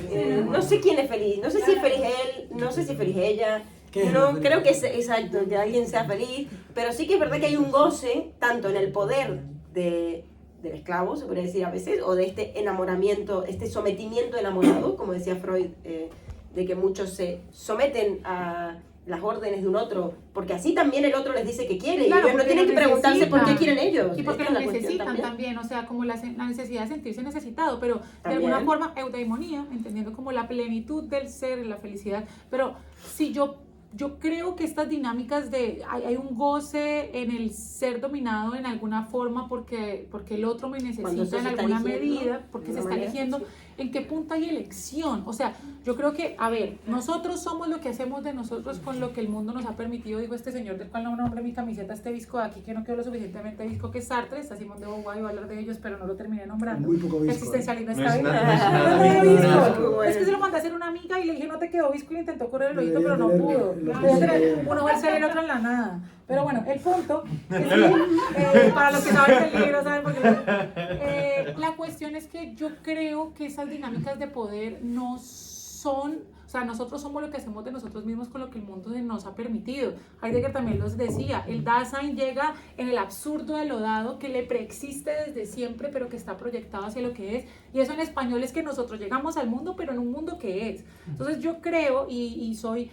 De verdad, ese fue el debate con mi madre siempre, y amo a mi papá y amo a mi mamá y esta cosa, y me meto por lo muy personal. Es como, ¿hasta qué punto es una elección la cuestión del servicio? ¿Hasta qué punto es una elección la cuestión de, claro, hay un goce en que me necesiten, hay un goce de ese síntoma, eso también lo dice el psicoanálisis, pero ¿hasta qué punto no es una herencia histórica?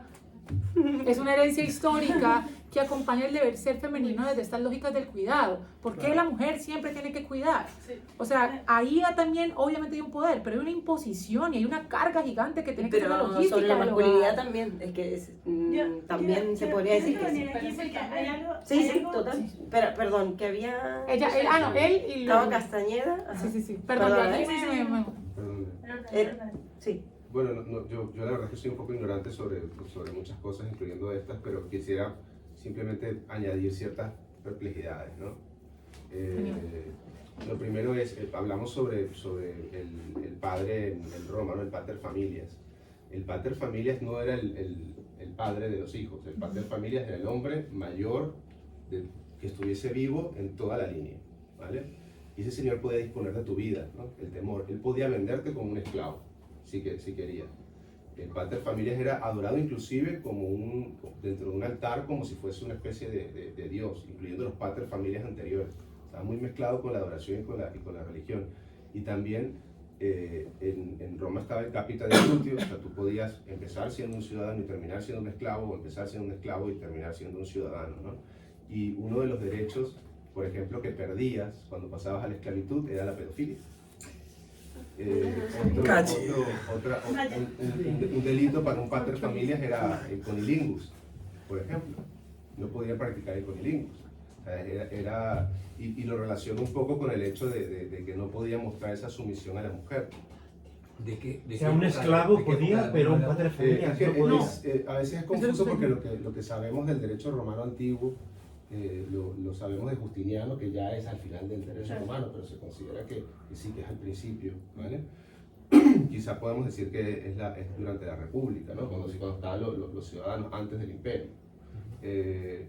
Bueno, primera perplejidad, ¿no? O sea, lo veo ahí, lo veo en esas normas, en esas leyes de no mostrar sumisión, y entiendo el temor, porque coño, si alguien no es como que te quedas sin la play, no, o sea, es que te vendo como un esclavo, hijo. O sea, era un poco más drástico, ¿no?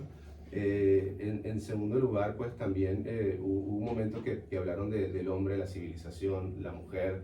Hay un relato que quizá no esté tan relacionado, pero es la épica de Gilgamesh. No sé si alguno lo ha revisado. Bueno, es como el cantar poético más antiguo del cual se tiene registro. Y es la búsqueda, es un hombre que hace un viaje arquetípico, ¿no? El hombre que busca la inmortalidad, que es Gilgamesh. Y Gilgamesh tiene un personaje secundario que es muy interesante, que es Enkidu. Enkidu es un hombre, mitad bestia, ¿vale? Es una bestia, es un poco la bella y la bestia, ¿no? Esto lo hallaron en cuneiforme y no pudieron saber lo que decía hasta que descifraron el cuneiforme. Y Enkidu y Gilgamesh, ellos se pelean, al final terminan siendo amigos, pero hay algo muy trascendental en lo que es la integración de Gilgamesh a la ciudad, a Uruk, la gran ciudad de Babilonia de aquella época. Y es que lo engañan y envían una prostituta a yacer con Enkidu. Y Enkidu yace con la prostituta, con esa caracterización de la mujer, y de la mujer civilizada, porque la prostitución es algo que solamente se puede dar dentro de una relación, yo creo que de estado, de poder, de estructura, ¿vale? Y después de que Enkidu yace con ella, no tiene otra opción que irse a la ciudad porque ningún animal le hablaba. Todos los animales le habían dejado de hablar. Segunda perplejidad. En tercer lugar, también me hace un poco de ruido el hecho de que siempre, o sea, relacionemos poder con esa imposición y con quizá algún tipo de violencia en contra de la voluntad del otro, porque desviar o torcer la voluntad del otro es violencia, de alguna u otra forma, ¿vale? Y yo creo que esa violencia, claro, la estamos relacionando activamente con la masculinidad, y yo creo que también, o sea, las mujeres, claro que han sido víctimas en mayor medida que los hombres, pero yo creo que hay una violencia que también se ejerce desde la feminidad, porque no son, o sea, las mujeres son capaces de hacer las mismas cosas que los hombres. Y hay dos figuras mitológicas que me parecen muy interesantes en el análisis de la violencia sexual, ¿no? Una de ellas es el centauro. El centauro, cada vez que aparece un centauro, que es un hombre asido a un caballo, ¿vale? ¿Qué es lo que representa? El hombre que no ha vuelto, o sea, que no ha llegado a la ciudad, que no se ha desprendido del caballo, que no se ha bajado de la guerra, ¿vale? Y cada vez que aparece un centauro en la mitología, aparece violando. el hombre tiene esa forma física de ejercer su violencia sexual a través de la violación. Y en segundo lugar, yo creo que hay otra figura que encarna quizás, o sea, vivimos de dicotomías, ¿vale? Pero creo que es resaltante, y es la sirena. La sirena como figura mitológica entraña la violencia desde el punto de vista femenino, porque no es yo te violo, yo abuso de ti, yo te agarro y te hundo, ¿vale? Hasta dejarte sin nada, ¿no? Hasta dejarte sin tu propia vida. Y los cantos de sirenas y los que se tienen que amarrar a los mástiles, etc. ¿Sí?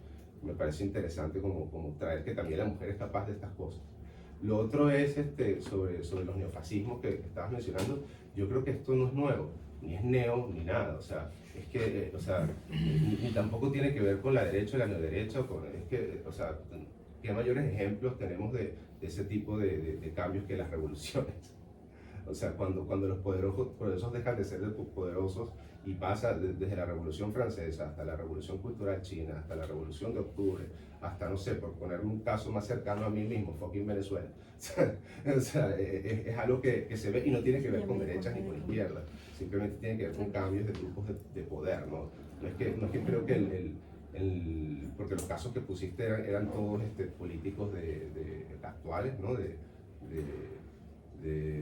derechas, entre comillas, pero por ejemplo, oye, una mención ahí por lo menos a algunos políticos, yo creo que se relacionan o que están dentro del anacrónico lado de la izquierda, porque yo creo que esa división izquierda-derecha nos quedó chiquita, o sea, no, es anacrónica, ¿vale? Tiene que ver con los que se sentaban de un lado en el Parlamento inglés y con los que se sentaban del otro, los de la izquierda y los de la derecha, o sea, cosa más antigua. Y también con respecto a la comprensión o quizá la comprensión del mundo a través de dicotomías arriba, abajo, estás mencionando, ¿no? Izquierda, derecha. De alguna forma, estas nuevas sexualidades no son como la evolución de eso, porque al final estamos creando más categorías. O sea, ya no solamente hay arriba y abajo, ahora hay el centro, al lado, a la izquierda, y es como, o sea, quizá no lo veo, o sea, puede que sea un progreso, pero lo que veo es que ahora como que tenemos la necesidad de supercategorizar todo, ¿no? Entonces ahora hay como una gran responsabilidad a la hora de decir es que yo soy esto, otro. No sé, me parece que lejos de eliminar las categorías, no sé si eso sea bueno o malo, estamos como incluyendo muchísimas categorías. Sí, o a veces reafirman esa dicotomía, no sé, puede ser, solo para ya antes de pasarte la palabra, habría que ver si todos estos nombres de la singularidad que se intentan dar hoy realmente nombran la singularidad o también reafirman algo de dos posiciones sexuadas, que bueno, es como sería muy largo de explicar, pero Lacan nombraba dos posiciones de la sexuación, los que se asumen como parte de un todo y de un conjunto, de los universales, y los que quedan por parte fuera de ese conjunto, lo otro. Hay que ver si esto realmente ha cambiado o todavía no. Exacto. Y luego me interesó mucho lo de el poder y la violencia, ¿no? Es cierto, no todo ejercicio de poder es violento, y por eso creo que Nietzsche hablaba de esa transvaloración de todos los valores que deberíamos hacer, en el sentido de nosotros mismos ser creadores de nuestra propia moral, entre comillas, o al menos de nuestra escala de valores, y no creer que tener dinero, tener poder, tener un yate o lo que fuera, es realmente ser exitoso o realmente encontrar la felicidad, sino hacer una transvaloración de los valores que nos permita construir a nosotros mismos nuestra propia escala o nuestra propia medida de aquello que nos satisface, por decirlo así, ¿no? Como muy rápidamente. Es un poder hacer, es un poder sobre uno mismo, un poder ser más, decía Nietzsche. Sí, que no tiene que ver autoafirmación. en ejercerlo sobre otros, sino sobre uno mismo. Sí, una autoafirmación. Claro, claro. Yo solamente Sobre uno. a mí quiero añadir, porque hay bueno, un montón de cosas para decir Sí. más adelante tomando No, en y ahora cuenta vamos a que tomar está birra bien. absenta, Pero hay otro que vive en personaje, Irlanda, ya venía a hay otro verlo hoy. personaje que no nombré y Así quería que- de hecho nombrar, que está en el, bueno, un flyer de Cronopios, pero también hoy hicimos un flyer ahí a la carrera nosotras, que tenía a un personaje que es Salomé con la cabeza de Juan Sí. Bautista. Y no es cualquier cosa, No. o sea, Salomé es un personaje tanto bíblico como literario, porque está en una obra de teatro, un solo acto, que amo con todo mi ser, de Oscar Wilde, que es Salomé, y también es un personaje bíblico que precisamente hizo la danza de los 7 velos para pedirle al rey que cortara la cabeza de Juan Bautista, porque para Oscar Wilde, porque la había rechazado, y bueno, en la Biblia, pues porque se la quería pedir precisamente para que avalara que se casara con su madre, que era su tía, o sea, bueno, en fin, ahí hay una cuestión, pero entonces Salomé, por ejemplo, ejerció una dinámica, o sea, ejecutó un ejercicio de poder con su sensualidad que llevó a la muerte de un sujeto, y por eso hay tantas obras de arte que representan la cabeza de Juan Bautista en un plato. Y eso no solamente se da allí, o sea, se da en muchos otros lugares en la literatura, que finalmente da cuenta de los arquetipos que nosotros tenemos de sociedad. Ahora, yo lo que creo es que hay que salir un poco, y es muy difícil porque estamos en unas lógicas dicotómicas que las heredamos desde Platón, maldita sea, con el mundo de las ideas y el mundo sensible, pero hay que salir, puto Platón, ya lo decía Nietzsche, pero yo creo que hay que salir de las lógicas dicotómicas de lo masculino y de lo femenino encarnado por la mujer y el hombre, incluyéndome, lo digo porque yo sé que yo a veces encarno es como los hombres, no, es las lógicas masculinas entendidas como las lógicas de autoridad. O sea, yo creo que claro, es importante destacar que una mujer puede portar el falo. O sea, una mujer porta el falo en tanto es Nosotras ahora con los micros. Nosotras tenemos, yo tengo, este cerdito es mi falo en este momento que me has dado, te he quitado el falo. Entonces, yo voto porque sea la nueva mascota del... la nueva mascota. Pero el punto es que yo creo que es importante salirse de pensarse las lógicas masculinas dentro del, en relación al pene, y las lógicas femeninas en relación a la vulva. O sea, yo creo que se excede un poco. Y frente a la categorización, yo en algún momento pensé, ¿y si se abole? O sea, si logramos, no sé cómo, si logramos abolir, para no conjugar ese verbo tan complejo, si logramos abolir el género más bien, en vez de nombrarlo de distintos modos. Pero también pienso, y esto sería una charla para otro debate, que la necesidad de ser nombrado siempre ha sido importante, en tanto que el nombre propio da un lugar en el mundo. El lenguaje no solamente es violento en tanto que coarta, sino que también te da un lugar. Entonces yo entiendo, digamos, como estas nuevas lógicas de género con la necesidad de ser nombradas, de tener un lugar en el mundo. Ahí lo dejo, pero es otro problema. Ah, ya le voy a hablar. Lo siento. No le quites el palo. Hay uno y dos. Está ejerciendo su poder. Su poder de falo. Me pisaste porque iba a hablar de la femme fatale. Ay, bueno, no pasa nada. Pues Pandora Es que, está por ahí claro, también. cuando veo el título, justo antes de entrar, veo eróticas del poder, y claro, lo primero que te viene a la cabeza es Foucault, evidentemente. La idea del cuerpo, y después, evidentemente, no podemos evitar estar cruzados por la idea del género. Y coincido con lo que acabas de decir totalmente. Pero como buena hegeliana, soy hija de mi época, estamos cruzados por un espíritu de la época, y evidentemente bebemos de absolutamente toda la literatura, la historia del cine, que, por ejemplo, la idea de la femme fatale, que también establece un paralelismo con la idea de la sirena, y antes nombraste a Thanos, que también me parece fantástico, porque no es arbitrario el hecho de que Eros y Tánatos se hayan representado juntos constantemente en ataúdes barrocos, bueno, y también de la antigüedad, y que estas dos figuras, que al parecer lo que es el deseo y la muerte, estén tan amigadas en lo que es la literatura y la representación pictórica, digamos. La idea de la femme fatale creo que realmente puede llegar a representar al Eros y al Tánatos, y estos dos espíritus que se transforman a una mujer que en un escenario tiene que utilizar las únicas armas que tiene. Las únicas. Porque lamentablemente el poder no solamente se ejerce a través de la fuerza, sino que ella lo establece a través del erotismo. Poder que le ha otorgado el propio patriarca, y que de alguna forma ha utilizado como arma para poder defenderse y desarrollarse y subsistir. Y ahí vemos a una Salomé de Oscar Wilde, vemos a una Medea, vemos a una Judith con Holofernes, vemos en el cine Oscar Wilde, no sé si habéis visto Double Life Indemnity, una película maravillosa donde la figura Perdición se llama Perdición, la figura de la femme fatale con ¿cómo se llamaba la actriz? Bueno,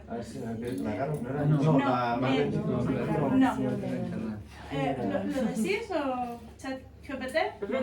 Bueno, ahí quedó. Esta chica rubia, una actriz maravillosa, o sea, es un papelazo. O Ava Gardner lo hace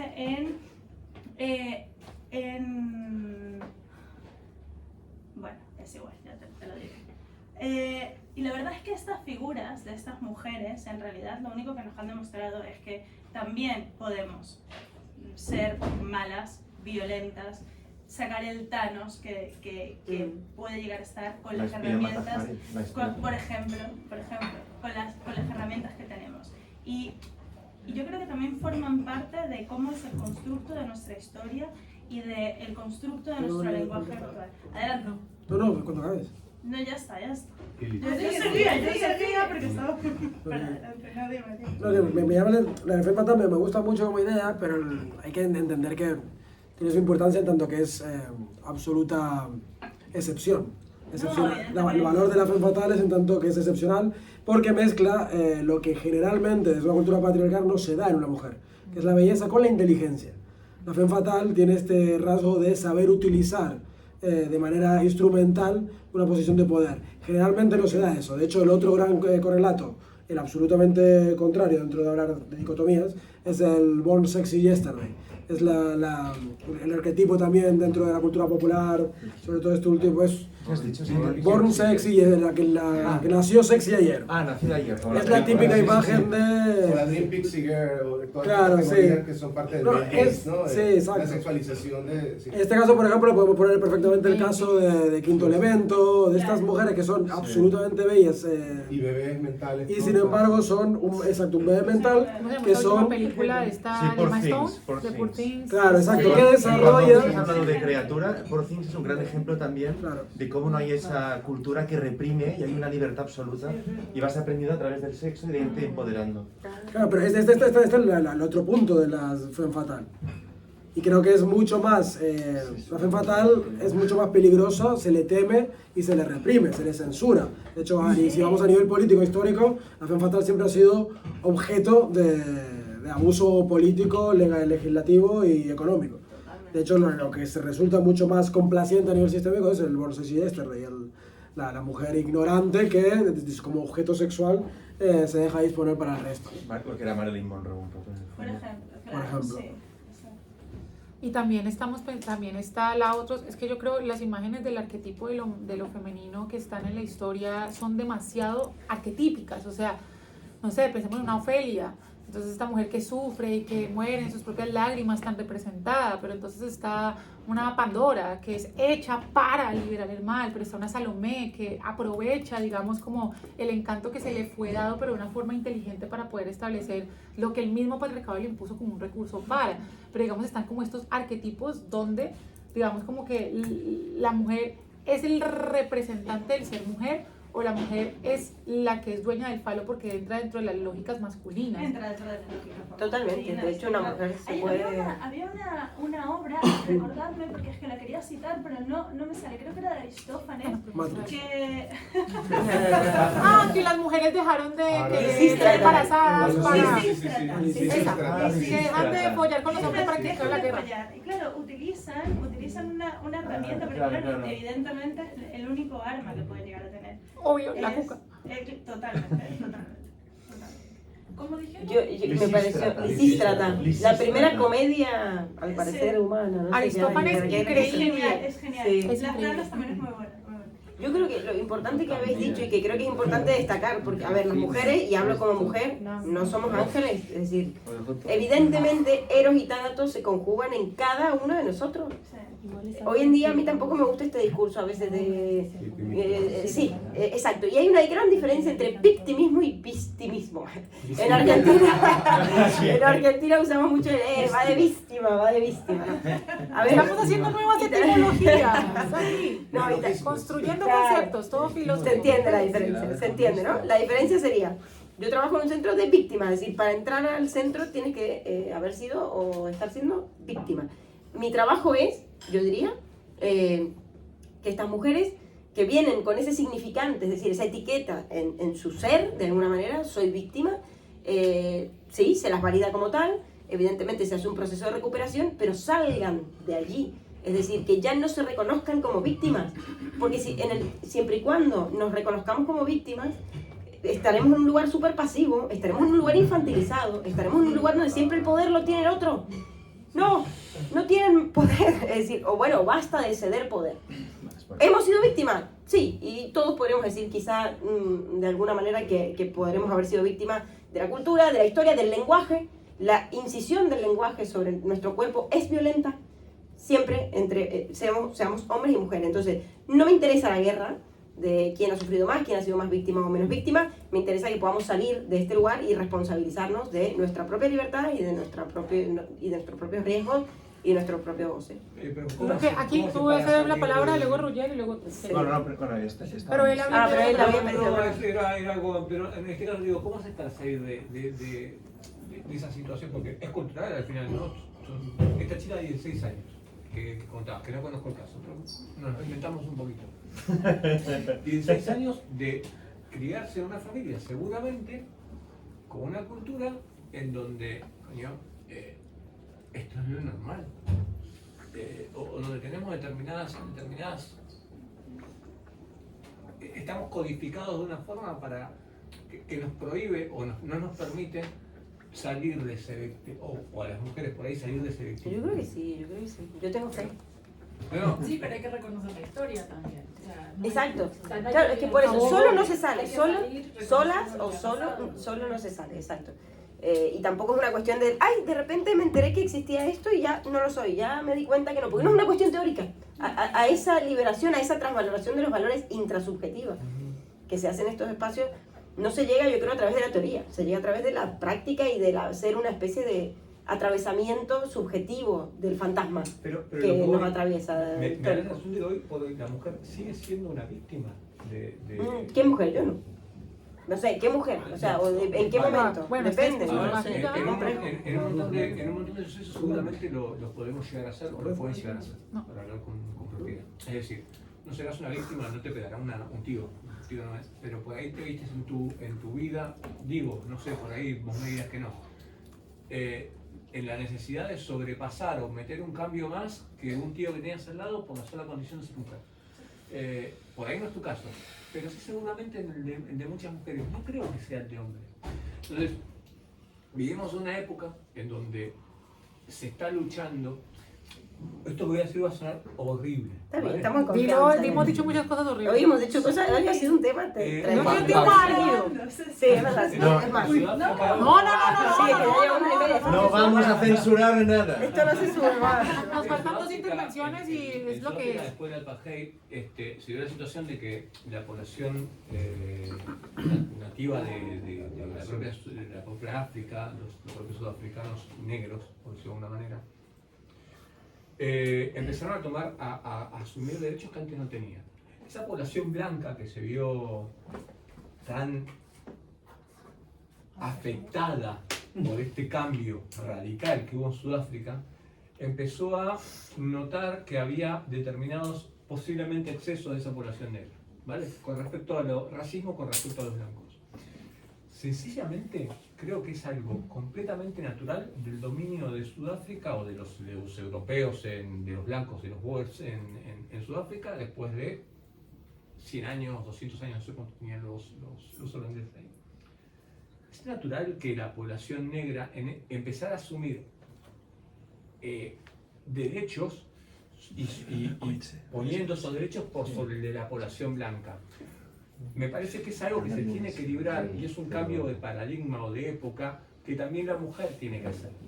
Va a haber un momento que los hombres vamos a tener que soportar que haya derechos que tienen las mujeres. Escuchás hablar al pelotudo de Roma Gallardo hablando de los derechos que tienen las mujeres que los hombres no tienen y decís, coño, cerrá el culo porque durante 200 años o 300 o 400 o 2000 el hombre se mantuvo por encima de la mujer. Entonces me parece que hay momentos que como sociedad tenemos que aceptar de que la mujer se ponga en una posición preponderante, la mujer, el feminismo en este caso, como algo representativo de ustedes, y que tomen derechos que nosotros no tenemos, y aguantarlo, fumarlo y callarnos porque es lo que nos toca vivir hoy.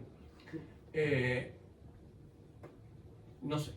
Yo creo que ahora vamos a hacer algo, vamos a hacer las intervenciones y porque nos han pedido que ya vayamos cerrando, entonces nosotros vamos a intervenir más, pero vamos a escuchar las intervenciones de las personas que no hay. 4, y bueno, seáis breves, sean entre comillas breves, vamos a los... Pues para que escuchen a las personas que... Pero no sé cómo era el orden, pero No, si quieres primero vamos era así. Roger, luego era por aquí, luego acá y luego acá. Sí. Vale. Así rápido, es que Una ronda. rápidamente me gustaría volver un momento a Trump, porque nos ha tocado ahora en los comentarios. O sea, Trump dijo, si os acordáis, hace mucho tiempo, que cuando tú eres una estrella, puedes agarrar a una mujer por el coño y no te va a pasar nada. Y luego le preguntaron, ¿tú te consideras una estrella? Y dijo, bueno, podríamos decir que sí, ¿sabes? Luego, esta dialéctica, este discurso, yo creo que al final es cuando tú antes decías, esto como Lladós, como ponías de ejemplo. Yo creo que Trump es más Berlusconi en ese sentido. O sea, ha sido el primero. O sea, la gente, la mayoría de los hombres quieren ser como él. Hostia, qué tío, dice lo que todos queremos decir, no se avergüenza de decirlo, tiene todas las chicas, tiene todos los coches, tiene el mejor bronceado. Murió, es que es lo mismo, con pelo, pero es lo mismo. Pero que es esta cosa de poder llegar a ser, es esa fascinación que ejerce lo que tú quieres ser, esa pulsión de es mi ídolo, yo quiero ser este tío, que se las folla todas, que tiene el dinero que quiere, que tiene sus yotes, o sea, Lladós lo intenta, pero no creo que pueda llegar ahí. Yo creo que es más esa fascinación, aparte de no querer que una mujer racializada te pueda mandar. Incluso llego a decir que podía disparar en la Quinta Avenida y la gente lo seguiría votando. ¿Quién? Perdón. Trump dijo eso en un momento. Sí. Luego, aquí también hay como lo importante, creo, que es que la izquierda no sabe, la izquierda, derecha, si hay que utilizar estas mierdas de nomenclaturas, que habría que revisar también algún día, no sabe venderse, o sea, no sabe hacer marketing. O sea, la derecha, estas posiciones más autoritarias, más despóticas, o como queráis decirlo, o sea, Trump es el rey del marketing. Ahí sí que encarna ese vendedor de humo, ese charlatán que va pueblo por pueblo a echar pues su rollo y consigue votos porque sabe vender, porque es el rey de la publicidad. Y en eso la izquierda igual no es tan buena, es más buenista y no sabe hacerlo. Y encima, si se erigen, como habéis comentado, en los agentes superiores moralmente, luego son más susceptibles a que cualquier cosa, y cuanto más grande mejor, tipo Errejón o peor en este sentido, pues les pueda desfavorecer más y ser más perjudiciales. Y creo que aquí lo que hace falta, que esto no va a pasar nunca, pero bueno, es como un cambio realmente de estrategia. O sea, la izquierda tiene que dejar de hacer lo que hace como lo hace, buscando como una culpabilización, un buenismo, una victimización. Me hace pensar en, tú vas por la calle y te detiene gente de ONGs contra el hambre. No sé si eso os ha pasado. Van con una cinta métrica y os la ponen alrededor de la muñeca. Lo hablamos un día, y te comenté. Y lo que dicen es, mira, esto es un medidor de la capacidad de generación que ha tenido el hueso durante el crecimiento y de maduración. Fíjate, tú tienes un diámetro de, yo qué sé, 10 centímetros. ¿Sabes que la gente del África tiene 4 centímetros? O sea, no han tenido, pues, no han podido comer, no se han podido desarrollar. O sea, te entran por la culpabilidad, te entran por el sentirte mal. Y esta es una cosa que yo creo que no funciona, no ha funcionado nunca, porque al final a ti te crea un rechazo, si lo piensas al rato. O sea, tú tienes que tratar de engrascar, que hacer que la gente, pues, coja, pues, ¿cómo se llama? Animar, sí, animar a la gente a que quiera entrar en tu discurso por algo que les pueda fascinar, que es lo que hace Trump desde el reverso tenebroso del lado oscuro, ¿sabes? Eso como idea. Y luego, para terminar, solo dos cosas muy rápidas.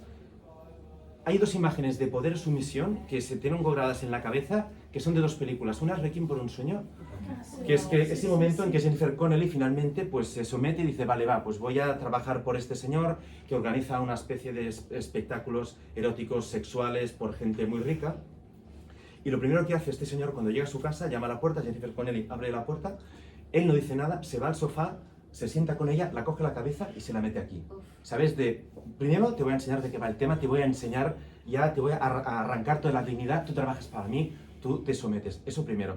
Y segunda es de Conan el Bárbaro, de Schwarzenegger, de hace mucho tiempo. Esa imagen brutal, que están dentro de esta montaña como vaciada, y que hay como unos círculos, y hay gente alrededor, y son como unos círculos donde hay una plataforma muy delgada, igual pon 20 centímetros, y si no te caes al vacío. Y está lleno de gente en distintos círculos y cada vez sube más arriba. Y James Earl Jones, el negro más negro de las galaxias, como una vez creo que fue, no sé, Samuel L. Jackson, creo que porque es el que ponía la voz a Darth Vader, que murió hace muy poco. Está Schwarzenegger con sus supercachas, y luego, pues hablando, le dice James Earl Jones a él, ¿tú sabes lo que es el poder? Te voy a enseñar lo que es el poder. Y este tío es una especie de gurú que tiene como una secta, que todos pues le hacen un caso pues acojonante, y él lo que hace es levanta la cabeza y mira a una persona que está a estos 20 metros arriba y le hace así, salta. Y la persona salta y se mata. Y dice, esto es el poder. O sea, porque poder cortar un árbol a hachazos o con una sierra mecánica, eso no es poder. Poder es que con el dedo toques el árbol y el árbol se caiga. todo revisión. Genial. Muy bien. Seguimos el orden, no, nos gustaría responder, seguimos Pero- hablando enseguida, pero no llegaríamos. No nos da el tiempo. Pero queremos que las personas Sí. que quieran intervenir, intervengan y tengan la Claro, que palabra. son tres, exacto. Yo creo que sí, bueno, dale, pero ya habéis hablado. No, pero es que estaba ahí a cerrar. Ah, perdón, no sé. Aquí también hay más Ahora me personas. mató el orden. Perdón. Pero aquí está Cristóbal, perdón, es que ya habías intervenido, entonces para quienes no te han tenido voz, Claro, para los que tengan no han voz. hablado. Cristóbal, Vale, ahí preséntate. y ya vamos a la banda de allí y ya terminamos. Y seguimos, vamos a Y seguir. seguimos en tranquilos. el after. Lo mío es muy corto. Que quería responder a... ¿Cómo te llamabas? Perdón. Claudio. A Claudio. En cuanto a cuando has dicho y cómo se hace, ¿no? Para cambiar esos modelos de tradición social, familiar, de una persona que... Bueno, creo que yo creo que la educación es el primer paso y luego los modelos. Ver modelos que te hagan un choque, ¿no? De decir, hostia, que te rompan, ¿no? Esos modelos previos. Entonces yo creo que una psicóloga, por ejemplo, podría ser un modelo de, por ejemplo, una psicóloga o X persona que te rompa ese modelo predominante que tú traes de casa. No sé si me he explicado. Sí, claro, pero es un trabajo. Y Claro. no hay una perilla que vos digas, bueno, mira, salgo del papel de víctima, eso me refiero. No tenemos esa posibilidad. Como cuántas. Ni de eso, ni de las adicciones, ni de nada. Pero creo que el tener un referente, como antes hemos dicho, ¿no? Un modelo que te rompa lo establecido. Para mí No, pero explicarle a la madre de Pau si realmente es feliz dejando el brunch para irse a cocinarle a papá. Explícaselo. Vamos. Si tiene 50 años o 40 o lo que tenga de esa cultura. Bueno, ahora no vamos a hablar de mi mamá. Ya, vamos a seguir aquí con Cristóbal. Cristóbal. Bueno, ya Ya, Carlos. rápidamente, ya han hablado tantas cosas que me olvidé un poco, pero bueno, una cosa que dijeron como el sentimiento como de cómo esta persona deja de ser víctima, que lo dijeron hace un rato, pero no es algo que simplemente esté conceptualizado en la cabeza, sino como que es algo un poco más también, o sea, es cabeza y mente y cuerpo en sí, de que el sentimiento como de indefensión está en cabeza y cuerpo, ¿no? Como de una forma está conectado ambos. Y después iba a decir algo, pero ya no importa, ya hablando tanto de películas, que hay una escena, creo que El Exorcista, cuando la chica que está poseída le dice al cura básicamente que se quite como la ropa o el pantalón, no me acuerdo bien, y como el cura le responde que ella se lo quite, pero la chica que está poseída le responde como que no, que sería una muestra muy burda como de ejercer mi poder de alguna forma. Entonces como que te hace pensar como que el poder realmente está en hacer que el otro haga algo que no quiere, una cosa así, más o menos como que por ahí, para acabar. Que hay más por hablar. Bueno, yo quería hablar de mi madre, pero quería hablar del exorcista. Pero bueno. Todo vuelve siempre a la misma.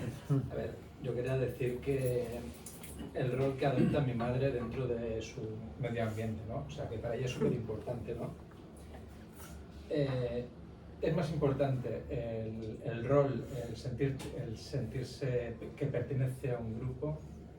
Entonces, todo el sentirse parte de, el tener ese rol, pasa por el feminismo o el machismo en el que se ha puesto encima de la mesa, ¿no? O sea, sí, yo soy súper feminista de puerta para afuera, pero cuando estoy en mi casa, mi marido, mi familia, mis hijos, o sea, para ella su rol está por encima de todo, ¿no? Entonces la importancia del rol, antes lo comentaba él, ¿no?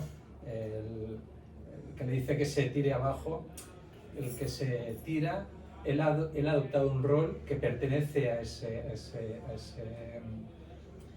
ámbito. Entonces, para eso es capaz de hacer cualquier barbaridad. Lo importante es pertenecer o sea, sentirse dentro de... Entonces, como un terrorista suicida de las torres. ¿No? Sí, por ejemplo, él tiene un rol y está por encima de todo. Entonces, el hecho de pertenecer a algo, de decir, no, yo pertenezco a esto y soy capaz de pasar por cosas que... Exactamente. y que eso tiene todo que ver con las eróticas del poder. Lamentamos tener que cortar, yo sabe que, pero Sí, tenemos un espacio donde siempre después nos reunimos, que después nos vamos aquí todos a tomar cerveza a seguir debatiendo. Tranquilos, que esto solamente... A 100 metros de aquí hacemos el after. Gracias. Nos estáis invitando a alcoholizarnos.